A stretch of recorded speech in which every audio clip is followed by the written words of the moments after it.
If it did, I'd drop it. Like, Yeah. it's life. Like, it's not like dance is life. Mm. Because if it is, then like, there's so much more to life that you're missing out, you know?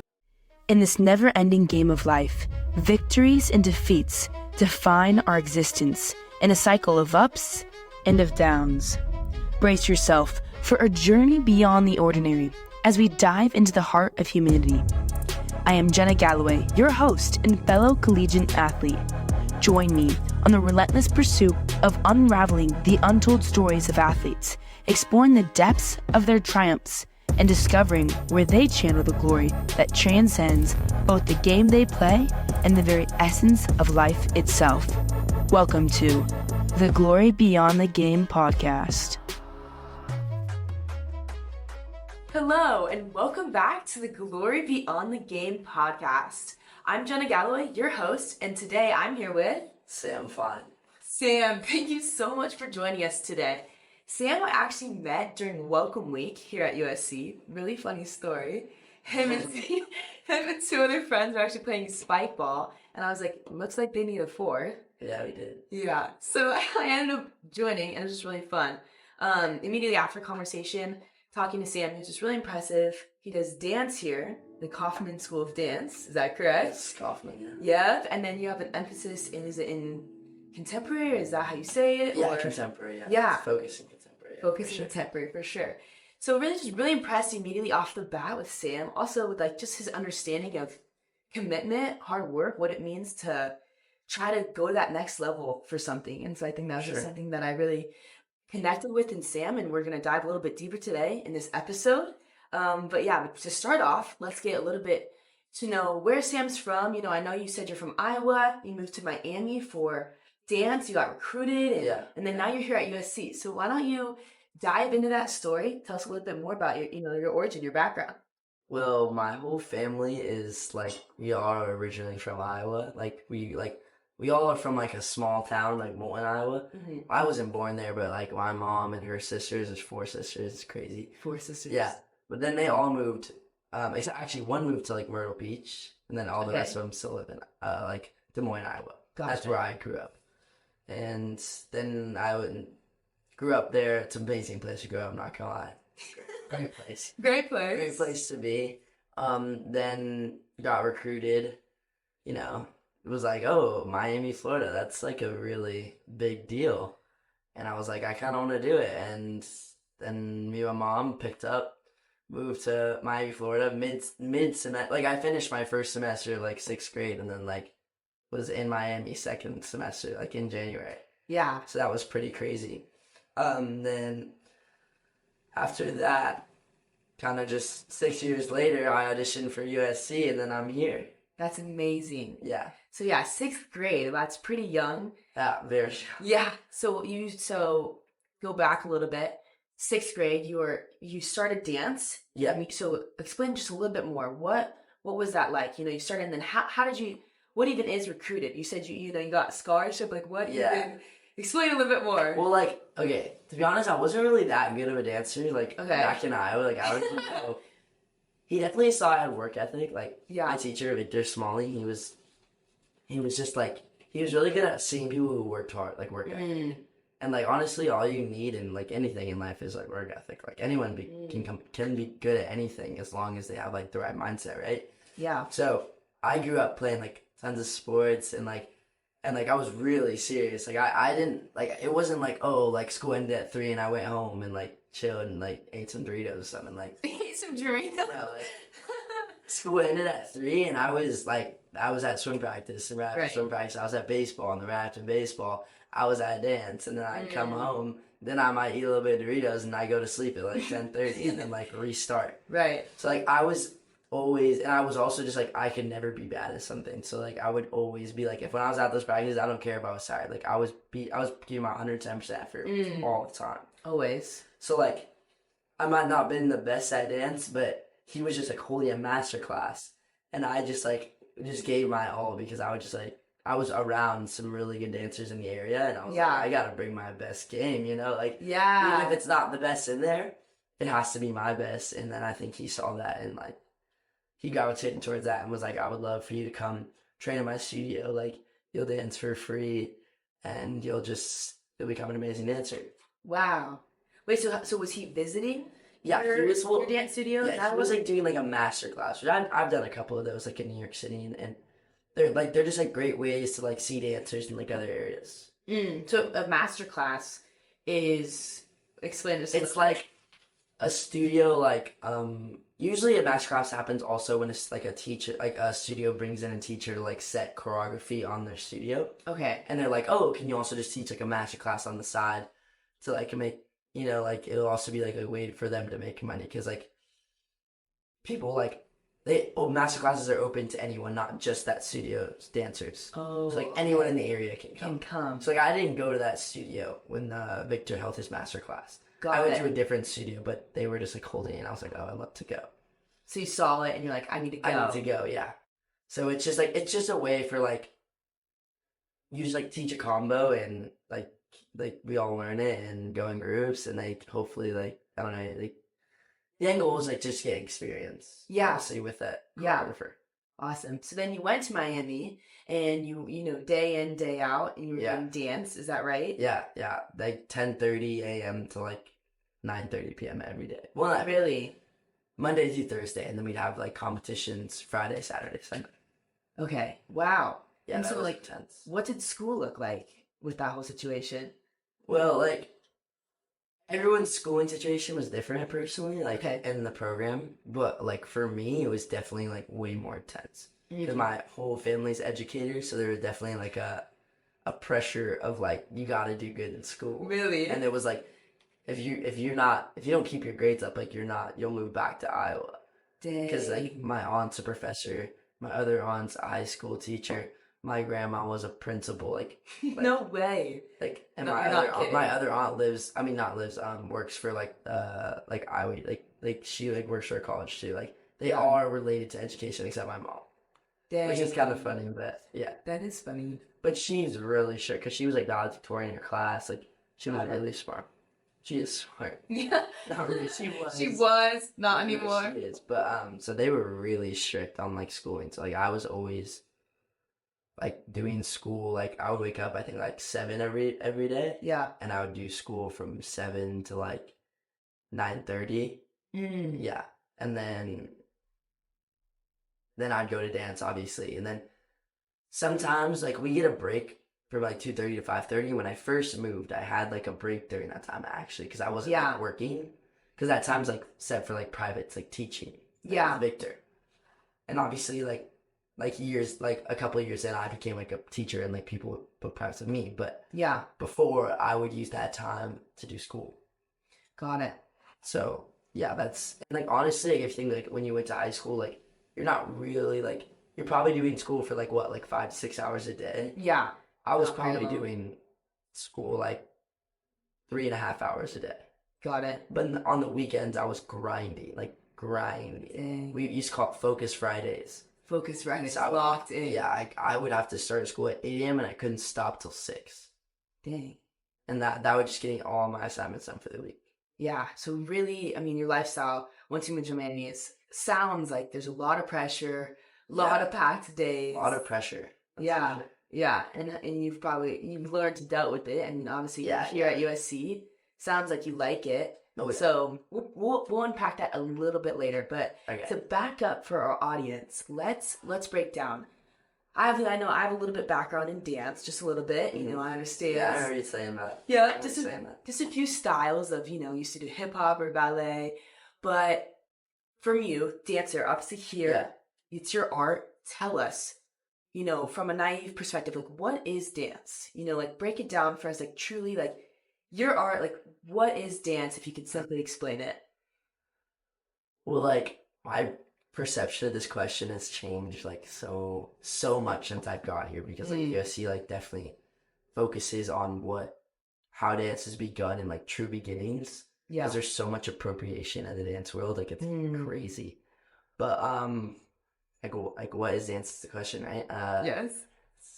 It's very broad, but I think I can narrow it down.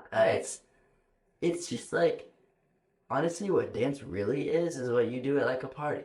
It's you're having a good time with friends. Yeah. And you're just feeling the energy out and jumping and I don't know, whatever dance is to you, right? Like dance is so broad, but it's really a social dance. That's what it really is, you know? And then like obviously there's like concert world and commercial world and all these sectors of like what like professional dancers do. But like at the end of the day, like dance is just a way for people to connect and have a good time together. Yeah. Just like having a conversation. It's a way to speak to people without having to communicate it with words. If that makes sense. Painting a picture. Yeah. You know, while also communicating with the people around you. Yeah. Yeah, that's cool. And what about the styles? So again, like there's ballet, there's, you know, dancing in a party, there's contemporary, what you do. Yeah. So where does contemporary fit into this? Contemporary is like a really it's a new form of dance. Like it's been happening for like 50 years. Nah, probably like 75 years close to. And it wasn't categorized until like I think I don't want to get this wrong. It wasn't categorized till like at least like the past 30 years, I think. Okay. So it was just like it was categorized recently. But like let's just put it, yeah. Like it wasn't like brought some spaces it was brought into later than others. Got it. So like the competition world, I know contemporary was brought in a little later than when it was into like concert world, which is like in Europe and like all those like fancy places. Yeah. But it's just like they can like contemporary dance like consider interpretive dance. So it's like okay. It's not meant to tell like it can be telling a story, but it's not so literal.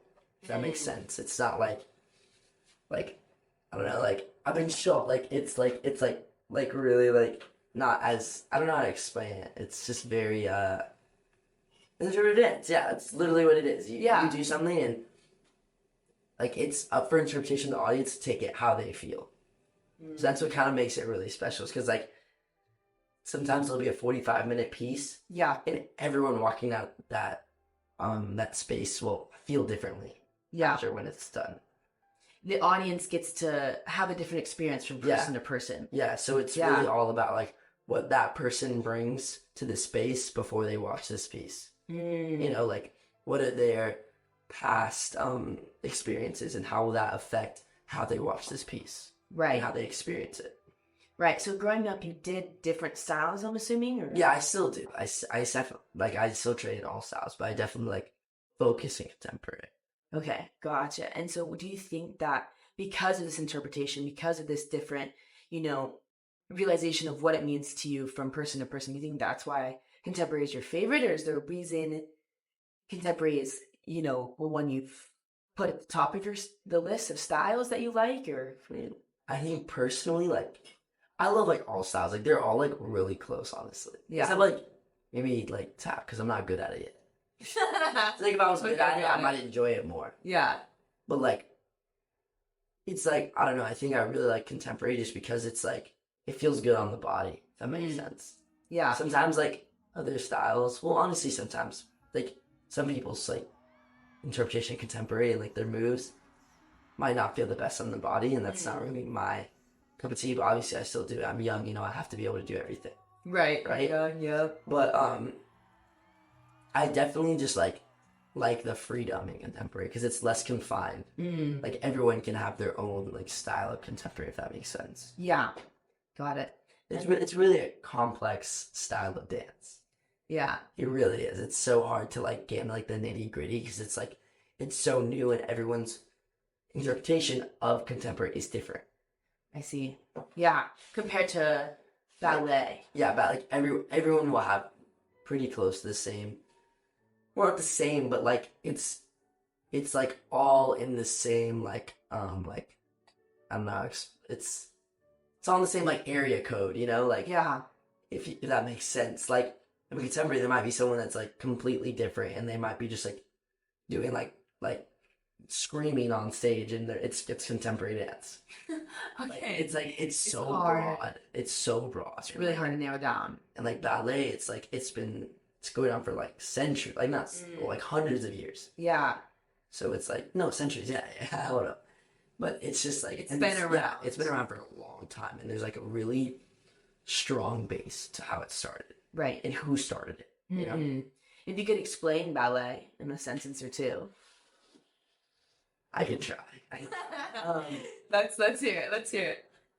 Ballet is definitely more literal. Like if you go to like a show, it is like they are just like set stories that were made hundreds of years ago, and these stories, like there are some like classic ones that have been going on, like Le Corsaire and like Giselle. Like all these stories are like been going on since like the 1800s, Yeah. and like thousands of dancers have just passed through telling the same stories.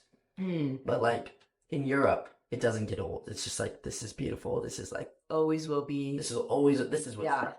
This is like what's right. it's like some beautiful auditorium, and everyone just comes and watches. Like it's really beautiful. If you go to Europe, how much appreciation the arts have Yeah. in Europe is just. I hope one day in the U.S. that's like the same. Yeah. You know. Have you been to Europe to see it? No, I've watched like so many virtual shows. Like Yeah. like AMC, they like offer like live performances of Europe. Wow. I used to go to those a lot. That's amazing. Yeah, those are really cool to watch. Yeah. Yeah. Ballet, like, I know a little bit less history of ballet because it's just it goes back so far. Right. Right. Okay. And I think one more style is tap, because you said, you're not, it's probably your least favorite, you said? Yeah. You're not as good as it? Yeah, I'm definitely not as good. Okay, so explain tap dance. What exactly is tap dance? Well, tap dance, it's so like if you really get down to like people who really love tap dance, they don't like they consider it dance, but they consider it more of like an instrument. They're all focused on about like rhythms they're making with their feet. So you think you're just like clapping out like complex their rhythm can be. The combination of the rhythm and the beats. And like some people like I like some really good tap dancers I know have like albums. Like on Are you serious? Yeah. They have like albums. Albums of their dance. Yeah, and That's like that's amazing. a lot, not a lot, but I know quite a few jazz bands that pull up a tapper. Oh my gosh. Yeah. And there's like a tapper that goes for like an hour with them in the set. And like live? Live. That's amazing. So it's like obviously like the instruments you have in a jazz band. Right. And then there's a tapper with like a wood board right next to them. Yeah. And they're just like going with their rhythm. Wow. Having to constantly adjust. Wow. And that's really where art comes in, like this creative side and Yeah, it's being able to improv, adjust. Like that's so crucial to all these styles even talk. Even ballet, like things go wrong in a ballet setting, you have to be able to adjust. Get right, get the girl right back on her feet. Like or just like get yourself back on your feet, like ballet is so physically demanding, so there definitely are times where things go wrong and you have to be able to just adjust and like make sure nothing happened, like make it look like nothing happened. Right, and just kind of react improv like you're saying. Yeah, I think it's really cool too because dance obviously is an art, but very physically demanding, and I think it's different than a lot of different sports. Like obviously hammer throwing, like I do, it's the same thing over and over again. And you have this technique, and you know what you're doing, and you practice the same thing again and again. Yeah, and it's so much more different than when I go to compete. It's like, okay, we get in the ring, we do what we've done. But then there's this there's this beautiful side of like dance, and which is an art, and you have to improv and create, and you have to feel out your body and be like, okay, how can I combine this move with the next one, and the next one? Yeah, and so it's definitely hard, but like but in yours puts so much like hammer throwing, right? Yeah, there's so much training before, like that's so crucial to get better. Yeah. And that obviously is dance too, but like I don't know, I don't need to act like that's not happening. Like you're always putting in work, like you're having to like get stronger. Like it's like if you're just trying, like you're constantly trying to get like a new PR. Yeah, like that's the goal, right? Yes. So like it's like if you're like at the gym doing squats, you're just like constantly pushing yourself till like it hurts so bad that you can't. True. So like for you, it's just like so much like mental game. So true. Like I feel like if you can tell yourself you can do it. You can do it, but if you're like mentally not in it, like you're not going to do better than what you did before. It's really where your head is at. Yeah, I feel like it's so true. You're totally speaking up. Like I don't lift much, but when I do lift, I notice like the times I do get a PR, it's like when I'm like locked in, like when I'm like, oh, I can definitely do this. It's like 2 pounds, but like it's like 2 pounds. when I'm like mentally tired, like it doesn't. Like I'm like Your My head spotter up. is like, I got it, I guess. Like, I got. You're not getting this not up. getting this PR. You're Like, not it's not getting this happening. up. Yeah, that's really, really interesting. Because there's a lot of pieces to these. Yeah, For sure. sports to dance to everything, and a lot of pieces that people don't see. When you go to perform on stage and someone watches the dance, maybe they're just taking away what they see. Like, oh wow, that was beautiful, or oh wow, that really connected with me. But what they don't see is, okay, how much time did you put in before? How many hours are you in the studio late at night? How hard are you trying to, make new ideas or new movements to make it look easy? Yeah. To make it look like an art. To make it look like, Yes, so much time goes into it. And like, I'm also going through like a little bit of a change because I used to put so much time for me to go on stage for like 2 minutes and 30 seconds. That's how it is in the comp world. Like you do a 2 minute, 30 second solo, you're done. Sometimes like there's like groups that are longer and you definitely put more time into those groups. Right. It's still like it's so short. Like now, like as you like get older, like your pieces become like 2 hours. Really? Yeah. Like Really? you could have a show that's 2 hours and you could be on stage that whole 2 hours. Are you serious? Oh yeah. Wow. Obviously you're not intensely dancing all the time. You have breaks and you're just like Not as slowly moving for a little bit. But you're like a little bit still moving. like you're moving a little, but it's not like crazy. But yeah, like as you get older, like pieces get longer, and it's like I'm learning a piece right now. It's like 12 minutes. Really? Yeah, and Not what you're used to. like I've learned pieces that are 12 minutes, but it's like it's like everyone else in my cast is like this is normal. I'm like, oh, okay. Okay. Like the first time I learned 12, like a 12-minute piece, I'm like, this is very very long. Like I don't know, never done that. Again, I'm not worried, but like I'm like, this is just like so new. Yeah. And it's new again. I'm like, dude, this is like second time I've done this. Okay, so you're talking about, when you're younger, 2-minute performances, 3-minute performances, down to 12 minutes, Yeah. 2 hours. And, back in Miami, I bet you were recruited for dance 10 a.m. and 9 p.m. You put in long hours, Yeah. And so going, to 12-minute pieces and, longer works, it's like, okay, what did that look like off the stage? The time you put into it, what do those long hours look like to you? Mentally, physically, everything. They're pretty hard. Like those hours are pretty hard. I'd say personally, like all that matters is I'm in a space of good people. Then the hours fly. The hours fly. Like literally, like they go by like an 8-hour rehearsal feels like 2. That's like amazing. Yeah. And if you're with like a good choreographer or a good rehearsal director, yeah, it's genuinely like it doesn't feel bad at all. But like there are times when you will get someone and you're just like, get me out of the space. Like I don't even want to be here. I don't want to dance. Like I don't want to do this. Because I went through times where I'm like, this isn't fun. Right. Like you're making this experience bad. People around me are not fully present, and it's making me not want to be here. Yeah. And that's gonna happen. Like it's just like training with someone that's not in the right mindset or just like lazy or something. Like you don't want to surround yourself with that, or just like unhealthy energy. Yeah. Unhealthy energy. Sorry. Excuse me. But yeah, it's definitely like there's some like I'd say like rehearsals like can be up to like 12 hours and you're just going and going and going and going and it's like and your body's so fatigued, but you have to like push through because you're like everyone else pushing through, but like who says you can't, Like so it really for me honestly it all depends who I'm around. Yeah.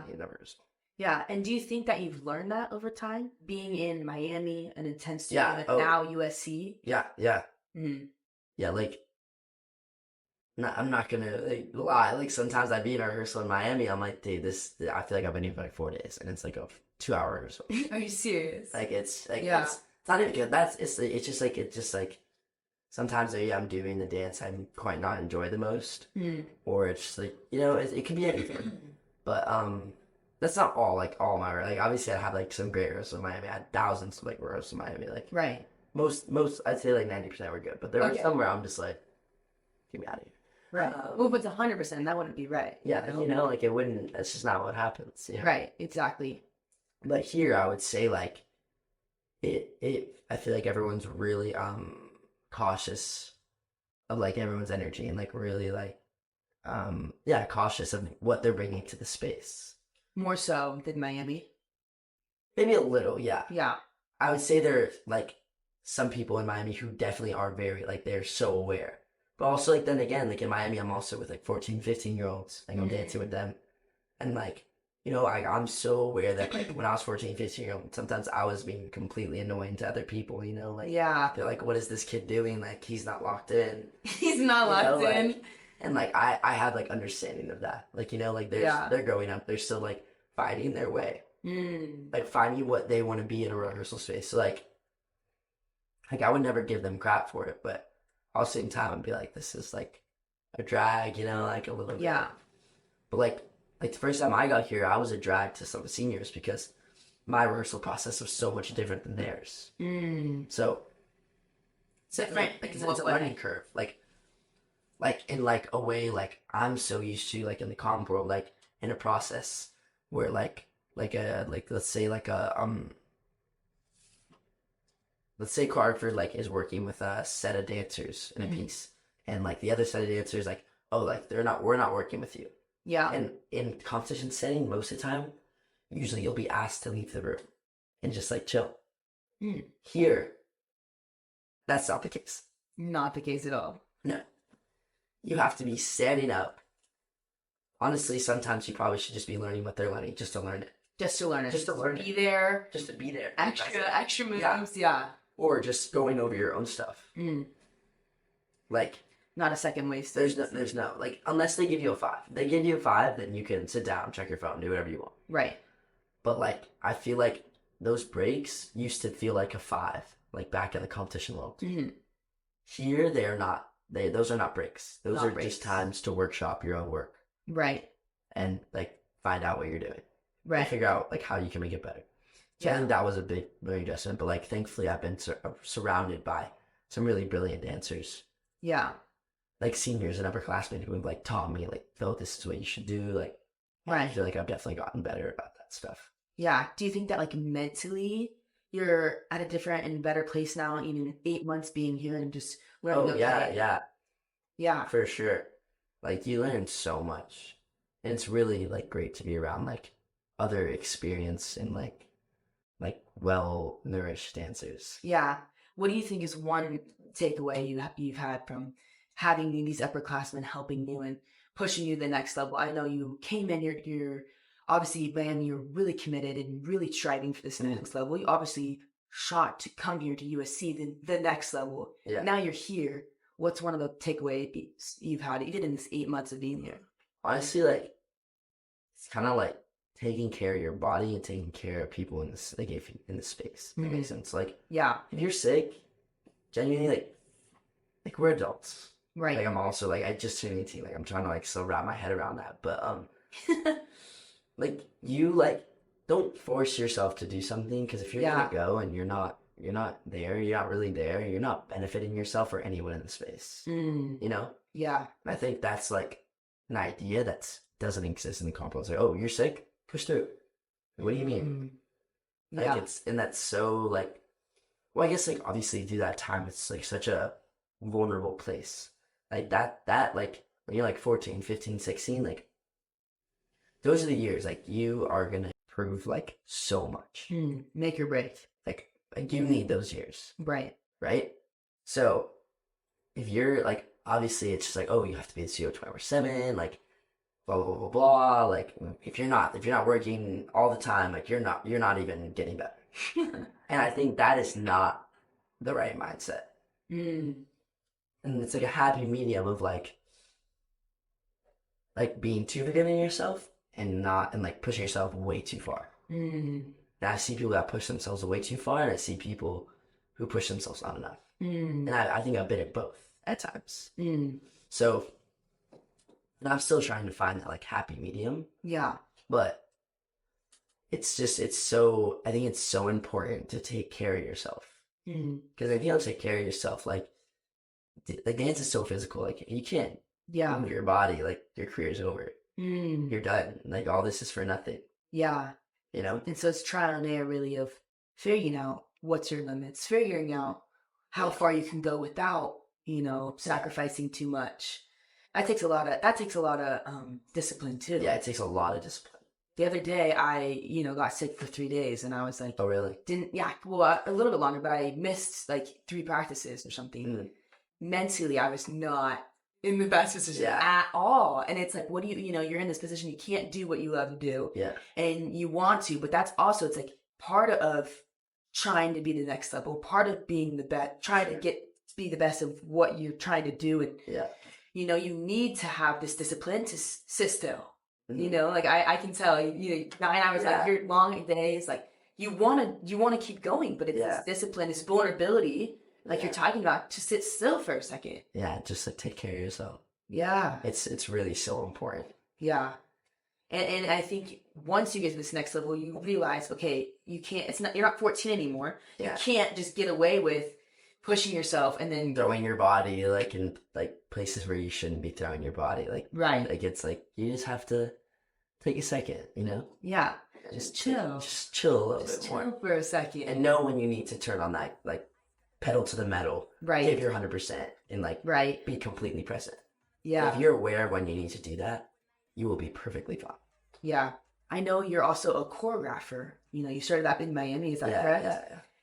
And it's kind of this opposite side of dancing. You feel it, you're trying to create whatever you're being taught, but now there's this other flip. And you're like, okay, I see this vision and I'm trying to tell someone else to do it. Yeah. How has that mentally given you another side of dance and also giving you another side of just interacting with other people?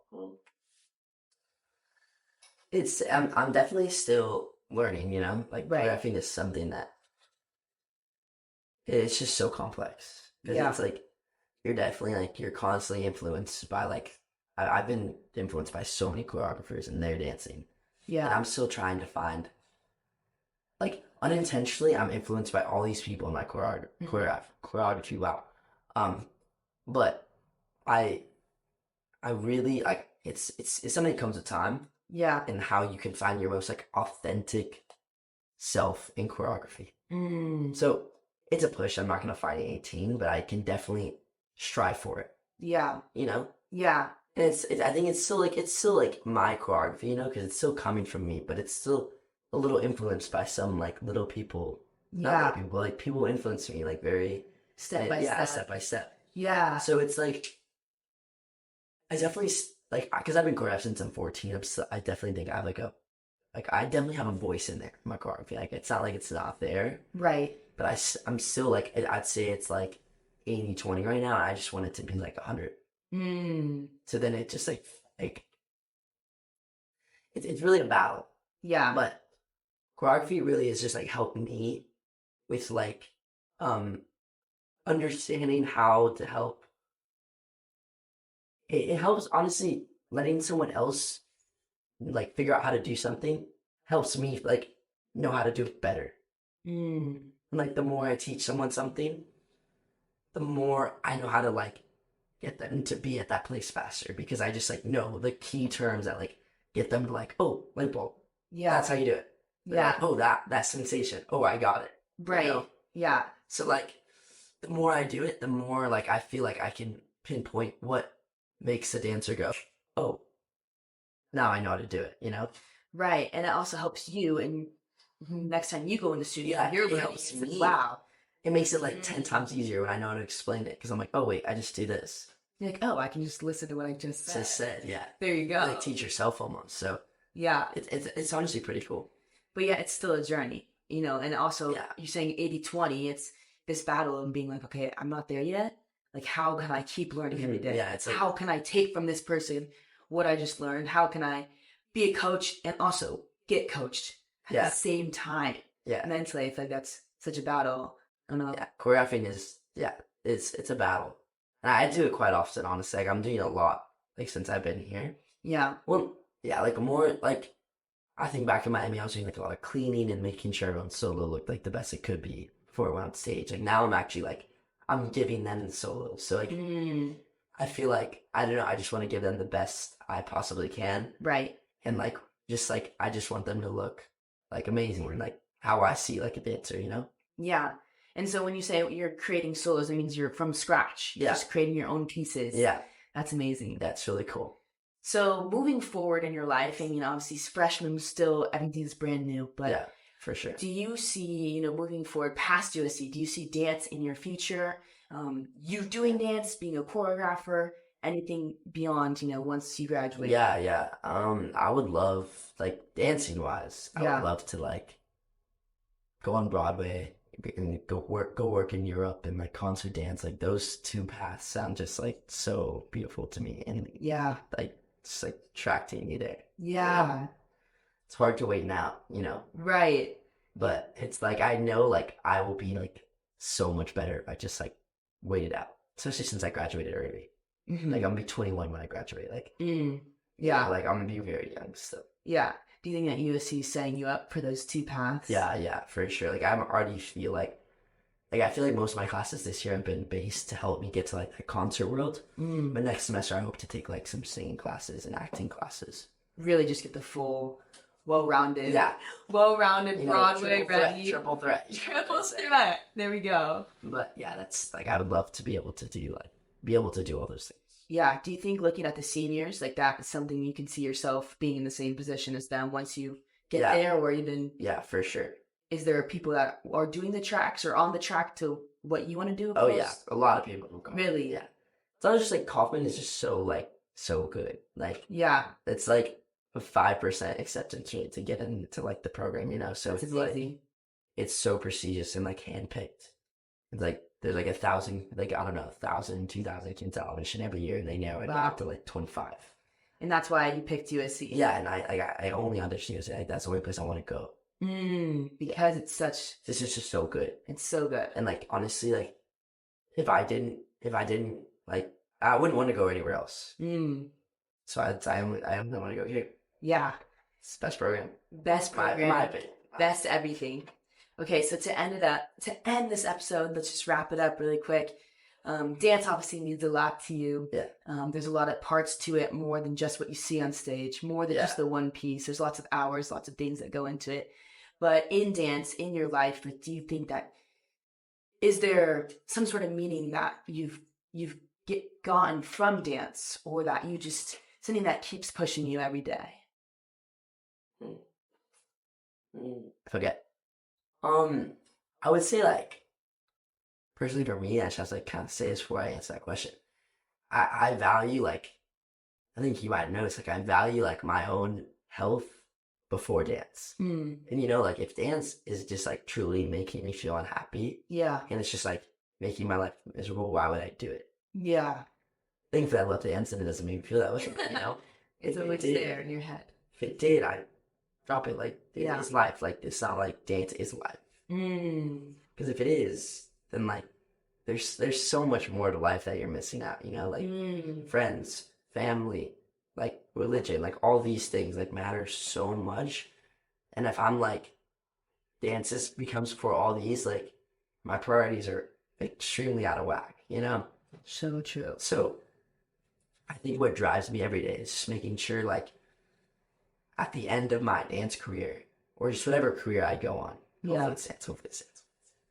hopefully it's Broadway, that I just like, I'm completely happy with every choice I made, and I don't feel any regret, and I just have a great time along the whole journey.